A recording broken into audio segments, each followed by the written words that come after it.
This is Bishop Michael Burbidge, and you are listening to the Walk Humbly Podcast. Welcome to the Walk Humbly Podcast. We are on location at King George High School for WorkCamp 2019. I'm Billy Atwell, Chief Communications Officer for the Diocese and your co-host for this live edition. If you haven't already, please make sure you rate this podcast and write a review on iTunes, Stitcher, or Overcast, and we're also now on Spotify, so spread the word. You can sign up for our e-newsletter at arlingtondiocese.org, and you can follow Bishop Burbidge on Twitter. More than 16,000 of you already do, at Bishop Burbidge. You can also follow the Diocese on Facebook, Instagram, and Twitter. We are really heavily covering a WorkCamp, the hashtag if you want to keep up with what's happened, or if you're listening to this a little later, what happened before. It's hashtag ArlingtonWC19. You can send questions for future podcasts. Email us info@arlingtondiocese.org. So I welcome your host, Bishop Burbidge. Bishop, how are you? Great to be with you, Billy, on location here. Yeah, this is special. We did this last year, and it went so well. We got to do it again. So you've been here for a couple days now at WorkCamp. Last night you started with adoration, Mass this morning. Talk about some of your experiences and the conversations you've had with the young people. Well, sure. Just as in the past year, you cannot be here in the presence of so many of our young people without being uplifted, without truly being inspired and filled actually with joyful hope of the future as we look at these young men and women here to work, to pray. I'm so proud of them. And there's so many of them. There's 800 young people and 600 contractors and adult leaders. It's amazing that we get this made. That's the greatest challenge, actually. We'll hear from Kevin Boley in a minute, but one of the greatest challenges is just size. How do you grow this? Yeah, and what a tremendous response. And we know our young people have so many options in the summer of how to spend their time and what to do. And as you said, over 800 chose to spend this week at WorkCamp. That's really amazing. So you'll be headed to a couple sites in a little while here after the podcast to see the crews working. You've done this in past years. Talk a little bit about that, what that experience has been like. Well, it's really wonderful to go to the site because, not only are the young people doing work and improving ramps or, floors and windows and roofs and things like that, they really engage with the people they're helping. And there's a beautiful relationship that is formed throughout that week. And in fact, the people they help are invited to the closing celebration. So, last night, just seeing the young people just so quiet and still in the Eucharistic adoration, so many of them, thanks to the great generosity. We had like 30 or 40 priests here last night helping with confession, beautiful Mass today. And then they go out, which is what Eucharist is all about, to strengthen us, to go out in service for God's glory, and especially to those in need. And so it's a beautiful witness and example that we have. You mentioned generosity. It makes me think about the cost of WorkCamp. All these materials, windows, like you mentioned, floors, roofing materials, equipment, all of these different things. There's the lion's share of that is paid for by donors. I mean, people contribute to make this happen. Talk a bit about how you're so appreciative of. Well, I'm glad you raised that because a number, and they're so good, these young people are so good, and so many of them have stopped me and they said, thank you for providing this. Thank you for allowing us to do this. And actually, the reason we're able to do it is because of what you said, the generosity of our faithful. And this WorkCamp, there's a cost, but it doesn't even come close to the expense. We could not do this in the Diocese of Arlington without the Bishop's Lenten Appeal. Yeah. And so I really do. This is a wonderful opportunity for me to say thank you to the faithful throughout our diocese for contributing to that work. And I wish you could be here with me because you would say, wow, this is really worth it. And so thanks again, everyone, for your generosity. All right, so we've got with us Kevin Boley. Kevin is the Director of Youth, Young Adult, and Campus Ministry.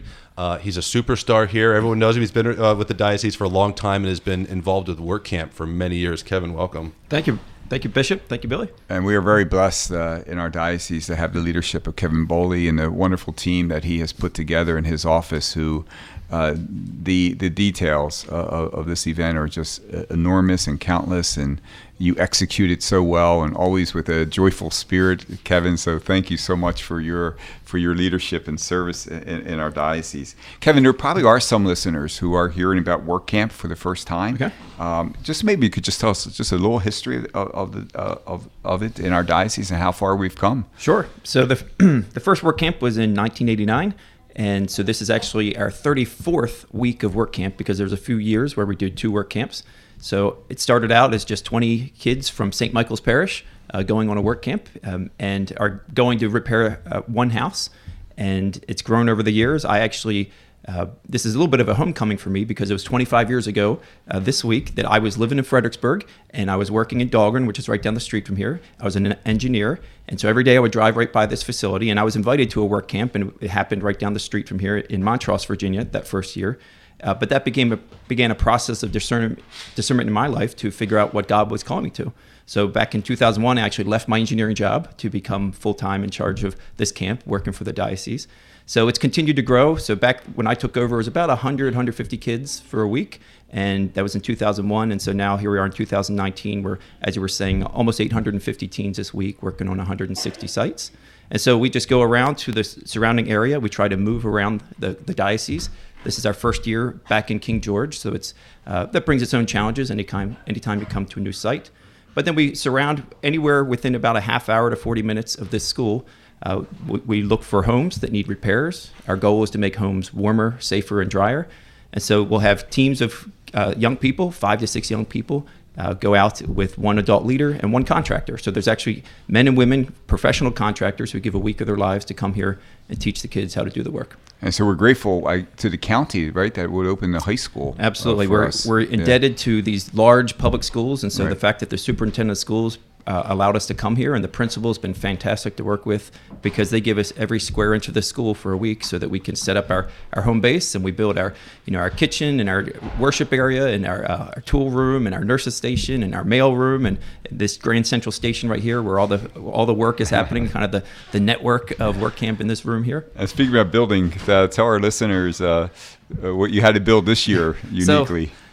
Showering 1,400 people all in about 2 hours is a little bit of a challenge, and unfortunately, but a necessity, I would guess. A great necessity. So this year, here at King George, there's a large school right next door, but it's on the repair, a middle school, and this high school. They just don't build schools with many showers anymore, because a lot different than I think a lot of us grew up showering in high schools, but that doesn't really happen anymore.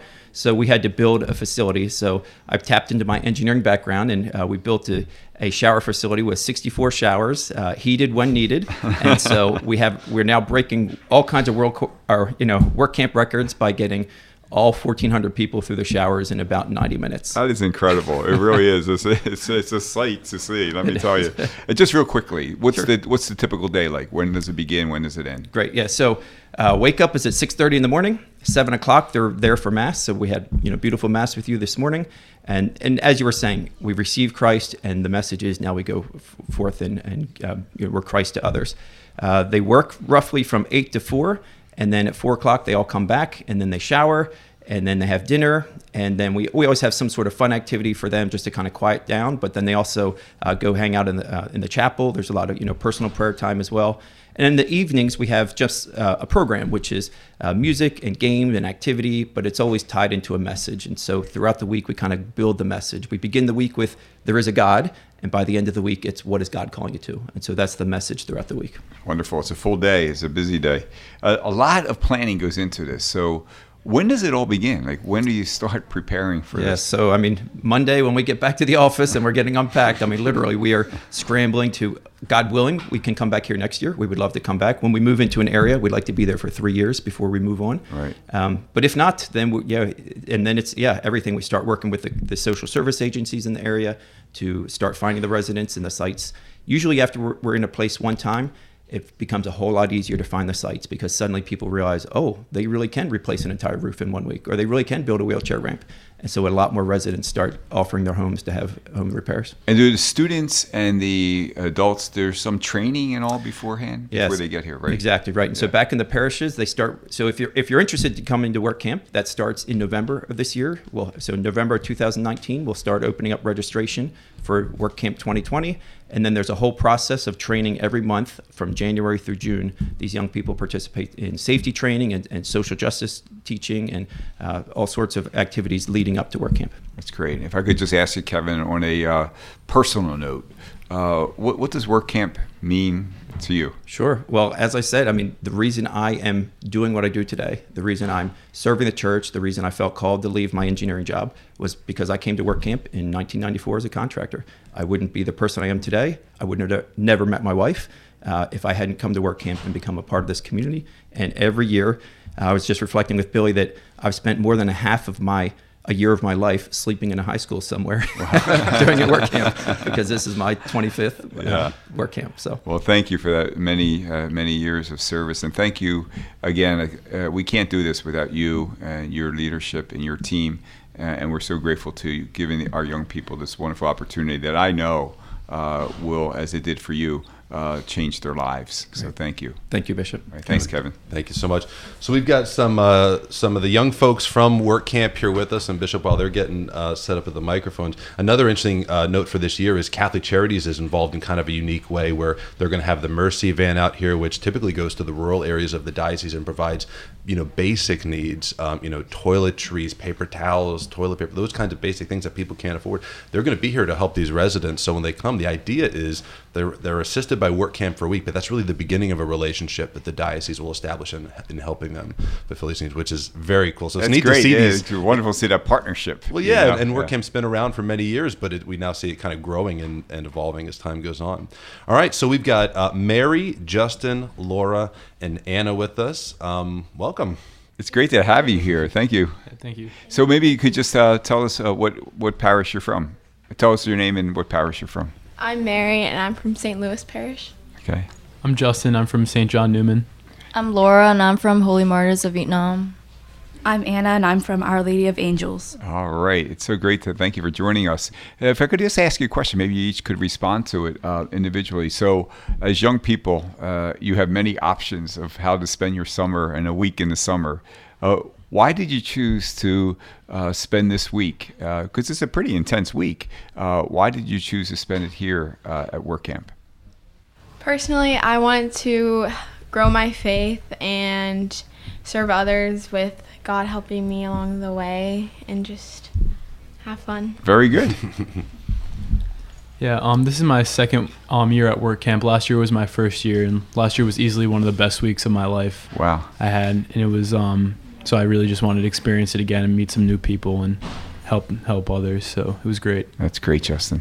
Yeah. Well, this summer I don't really have much plans, right? So I better be doing something instead of staying home.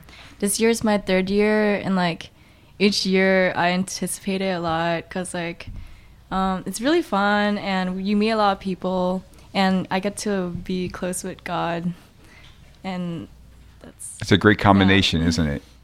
Yeah. Well, my friend, she told me about it, how she had so much fun last year. So I was like, oh, well, I'll try it out too. And I found so far I've been really open, I opened up to God and become more faithful. Isn't that great? So just so our listeners have an idea, just tell them what projects are you working on? When you go out each day, what kind of work are you doing? We're all working on building a deck. We we did demo on an old deck, and we dug new post holes and putting up a brand new deck. Oh, great! So you're all on the same team. Yes. But are you aware of some of the other projects that young people are doing this week? What else are they doing? A couple of people from my parish are replacing windows. Some are repairing roofs. Others are building wheelchair ramps. So it's all over. That's just great. help on homes. That's great. And so far this week, we're only midweek, so we know that God still has some work to do, speaking to your heart, no doubt. But what has been an experience so far that has really seemed something that has touched you, or that you'll definitely remember? Definitely adoration last night and confession. I felt very touched by God, and I felt that He was really with me. and I knew that he would always help me. I felt very fulfilled by him. That's nice. Thank you. For me, it was the first night when we had program where I was like, wow, I've never been in a community like this where everyone's singing and we're just glad to be in the presence of God with a bunch of people who are the same age as me. So Right. that was great. It'll probably be Mass every single morning. We wake up really early for Mass. And I have to say, I'm very impressed because you were up very early, but you all participated and sang so well today. It was great. And you even stayed awake during the homily, I think. How about for you, Justin? Probably a combination of all three, and just the people here too. Like, I definitely see God through everyone that's here, everyone doing good work and bonding with each other. It's really just amazing to see and experience and be part of it. That's great. And then if there was, when you go home, if there's a friend, I think as someone was saying earlier, if there's a friend who's debating whether to come to WorkCamp 2020, whether he or she should come, what would you tell them? What would your advice be to them? Well, I would tell them that you should just go.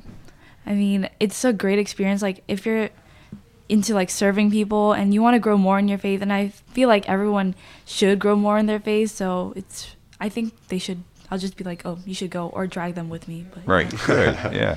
I tried to do that last year and didn't have much success. So. Well, don't give up next year, right? I definitely tell them to go, and personally, I was a little on edge about going, but I've had the greatest experience, and I definitely have grown a better relationship with God, and if you're on edge about that, it would definitely be a good thing to go and grow your relationship. That is excellent. I tell all my friends it's like very fun, and then our church like really loves going, and many people knows about WorkCamp, and we really hype them up, but we don't tell them the details because they need to experience it for themselves. Right, exactly. Yeah, you want them to have the experience itself. Very good. Is there a word that you could summarize in one word what this week has been for you? fruitful. All right. Laura? I caught you all off guard with this question, didn't I? So fruitful, that's very good. That's a very good word. Mary? Definitely lots of words could describe this, but I'd say fulfilling. Good. Justin or Laura? I don't know if this is cheating or not, but just indescribable. Okay. Like it's just great. It's hard to put it into one word, right? Yeah, sure. It's memorable. Good. Well, we hope and pray that the experience and the memories that you have from this week that have no doubt touched your heart will live on in you, and that you will continue to grow in your faith and your desire to serve others, especially those who need our help, right? Who need us the most are our brothers and sisters. And as I said to your friends at Mass today, and I repeat to all of you, thank you for your great witness and your example. You're a great inspiration to me, and I'm very, very proud of you, and I'm proud of all your friends. And I wish you continued blessings throughout these next couple of days, and God watch over you and protect you and bless your efforts. Thanks for joining us. Thank you so very much. much. Thank you. Thank you all so much. Bishop, so we went around yesterday during dinner, and we asked some of the youth here at WorkCamp. We said, so what are some questions you have for Bishop? So we always you always answer questions. So we've got a bunch of them here. These are from the the students here? Yeah, so Okay, those great. are only questions Sure. from WorkCamp youth. Okay. So if you're ready. So Rob from St. John Newman.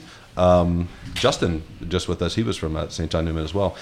Very theological. You're going to have to dig back to your seminary days. Sheets or Wawa? Oh, that's easy. Wawa. That's the eternal Virginia question. Are you a Sheets or Wawa? I was person? so happy because we were like 5 minutes from the coming to the site yesterday, and I was driving with one of our priests, and I said, "Pull in. There's a Wawa." He goes, "What do you need?" I said, "I don't know, but I don't care. Just pull in." You can't pass one.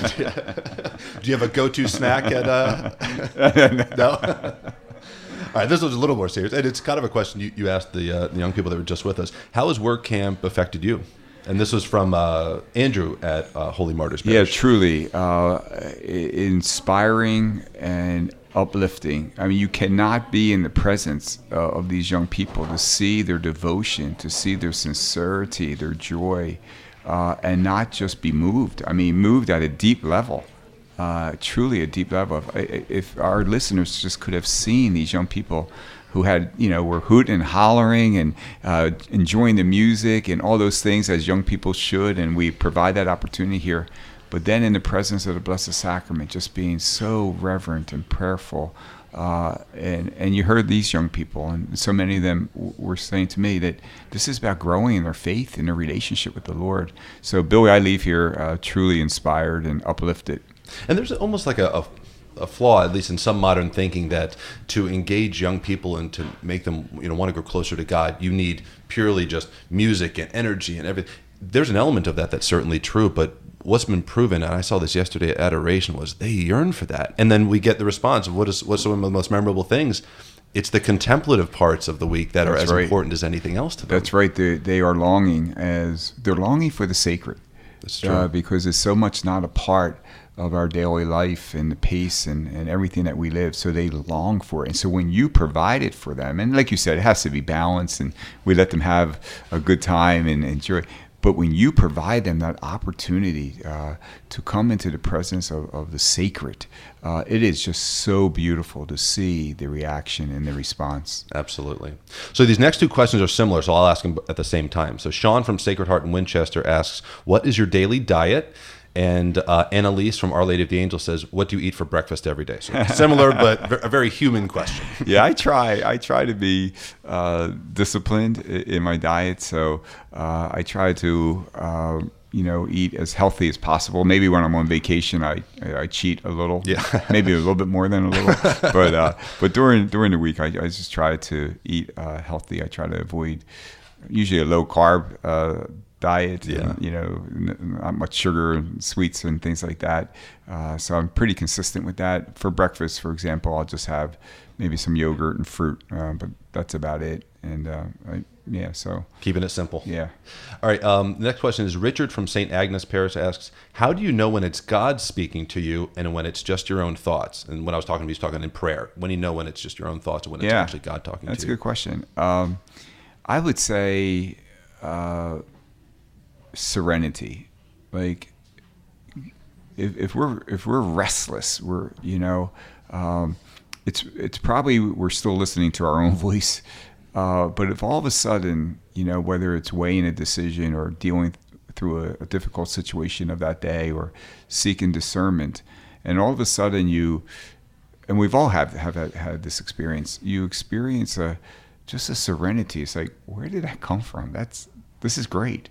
And then it's from God. And it's really beautiful that a number of young people have shared that with me today, that they just feel like a peace that they haven't had in a long time, they said. Well, then I say that then God is speaking to you. Oh, that's wonderful. Yeah. All right. Who is your favorite Philly athlete? This is from Aragon at St. Mary's. Okay. It changes from... depending on the performance. Yeah. I have to say I'm one of those fans where it can change very easily.